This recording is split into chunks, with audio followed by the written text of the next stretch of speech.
Pot să zic că sunt o fată destul de muncitoare și ambițioasă, care vrea să evolueze și să descopere și ea cine e pe parcursul vieții. Și sper eu să ajung undeva care să mă împlinească și sufletește. Eroii mei din cărți, cred că primul este Alioșa din Frații Karamazov, deoarece reprezintă tipul unui om foarte sincer și care vrea să fie mereu pace și bunătatea într-un cuvânt. Și al doilea erou cred că va fi Sonia din Crimă și Pedeapsă, care, deși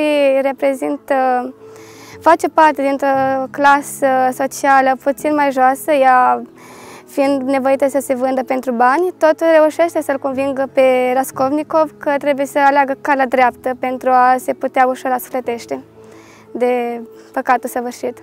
Sunt părinții, deoarece mi-au arătat că prin muncă și cu multă dragoste poți să reușești orice în viață.